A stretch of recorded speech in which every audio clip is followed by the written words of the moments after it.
का पत्नीचं कर्तव्य काय असतं?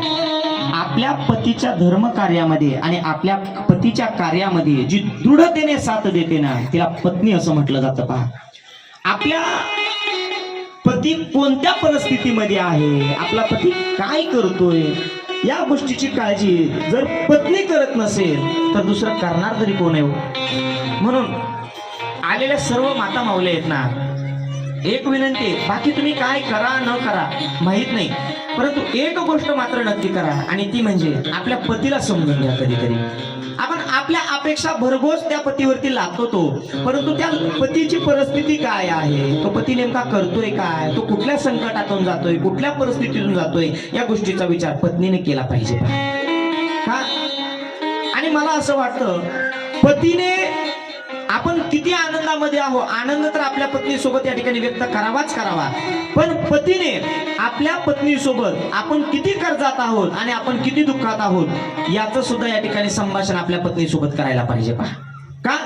पतीला वाटत असेल, माझ्या पत्नीला वाटेल, चिंता करेल माझी पत्नी की माझ्या पतीवरती एवढा लोड आहे, माझा पती काय करेल, म्हणून काळजीपोटी तो सांगत नसेल कदाचित तुम्हाला, पण पतीने सांगितलं पाहिजे. काय सांगितलं पाहिजे सांगू, ते तुम्ही सांगितल्याच्या नंतर पत्नी काय तुम्हाला ते कर्ज किंवा ते दुःख कमी करायला मदत नाही करणार, पण मला असं वाटतं जर डोक्यावरती खूप मोठं ओझं असेल ना, तर कमीत कमी त्या पत्नीच्या माध्यमातून घरातला पावडर, लाली, लिपस्टिक ह्याचा तरी खर्च कमी होईल. तिने विचार केले, बाबा अगोदरच आपल्यावरती कर्जाचा डोंगर आहे, एवढं नको आपण करायला, थोडं तेवढा तरी कमी होईल ना, म्हणून सांगायला पाहिजे. आणि पत्नीने मात्र आपल्या पतीला भक्कम साथ दिली पाहिजे. सुखात तर आहोतच आहोत, पण दुःखामध्ये खरी साथ देते ना, तिला पत्नी असं म्हटलं जातं. कारण संसाराच्या या गाड्यामध्ये ना सर्वात भक्कम साथ, अरे कितीही धिप्पाड मनुष्य असू द्या, हो किती धिप्पाड असू द्या, आणि जर त्याने पत्नीची साथ जर सोडली ना, पत्नी जर त्याची साथ सोडली ना, माणूस अर्धा गार होतो. तिथे माणूस अर्धा गार होतो. कारण सगळ्यात उतार वयाला तर सर्वात जास्त गरज एकमेकांना जी असते ना, ती म्हणजे पती पत्नीची असते. पहा, म्हणून पत्नीनं पतीची साथ कधीच सोडायची नाही, भले काही होऊ द्या. फक्त एकच शब्द वापरावा तुम्ही, काही जरी झालं ना, आपला पती घरी आला ना आणि किती जरी टेन्शन मध्ये असला ना, मस्त टेन्शन दिसलं त्याच्या चेहऱ्यावरती, बाकी काहीच करू नका, एक ग्लासभर पाणी द्या. ग्लासभर पाणी दिल्याच्या नंतर नंबर 1 अद्रक इलायची टाकून नंबर 1 चा चहा करा, 1 कप. तो 1 कप चहा द्या, आणि तो चहा पेत आहे ना, तोपर्यंत मस्त बसून, आता पाय दाबा म्हणणं थोडं अवघडच वाटतंय मला, का जमत इकडं? जमत असेल तर ते करा, नसेल जमत तर उगा त्या पतीच्या जवळ बसा, प्रेमाने त्या पतीच्या जवळ बसा, आणि जवळ बसून त्याला फक्त शब्द वापरा. अहो काय काळजी करता हो तुम्ही, आहेत ना आपल्यावरती संकट, आहेत ना आपल्यावरती दुःख, अरे आलेली दुःख काय कायमस्वरूपी राहतात काय, आलीत ना एक दिवस निघून पण जाते, काय काळजी करू नका, मी आहे ना तुमच्या सोबतीला, तुम्ही काय काळजी करता, मी आहे ना, आपण दोघं मिळून करू, असं म्हणलं ना, त्या पतीची 40 इंचाची छाती अशी फुगून 56 इंचाची होती. हा, फक्त पत्नीची साथ पाहिजे. एकदा पत्नीची साथ भेटली ना, हा पूर्ण जगाशी लढायला तयार असतो तो. पण आपल्या घरामध्ये जर तो खुश नसेल ना, बाहेर कितीही मोठा असू द्या हो, पण घरामध्ये जर त्याला, आणि एक सांगू महिला मंडळ हो माता हो, एक सांगू, आपल्या नवऱ्याची किती इज्जत ठेवायची ना, हे तुमच्या हातात असतं बरं का. कारण तुम्ही जर तुमच्या पतीची घरात इज्जत ठेवली ना, तर चौकामध्ये तुमच्या पतीला वाकडं बोलण्याची कुणाचीच हिंमत होणार नाही. तुम्ही जर त्याला घरामध्ये जर म्हणत असाल, आमच्या त्यांना ना काही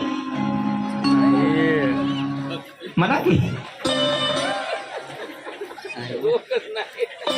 डोकंच नाही म्हणा, नाही कळतच नाही म्हणा. आम्हाला प्रश्न पडतो कधी कधी, नेमकं माणसाला कळतं कधी हो, माणसाला कळतं कधी.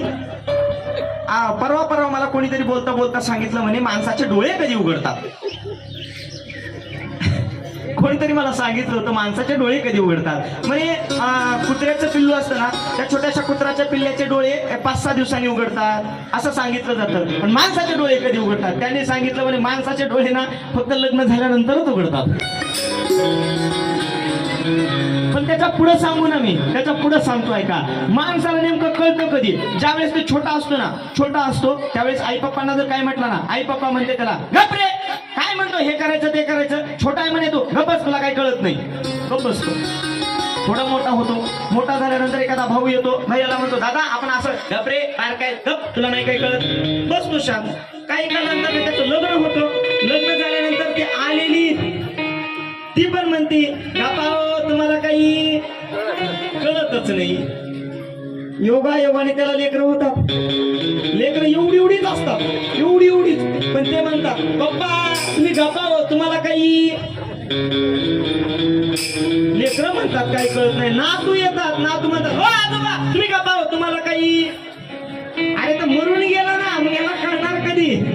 लहान झाला कळालं नाही, तरुण झाला कळालं नाही, लग्न झाला कळालं नाही, म्हातारा झाला तरी कळालं नाही, मग नेमकं कळतं कधी याला. म्हणून त्याला कळवायचं जर असेल ना तर त्याच्यामध्ये भक्कम साथ आणि त्याची इज्जत राखण्याचं सगळ्यात मोठं काम जर असेल ना तर ते या स्त्रिया करू शकतात.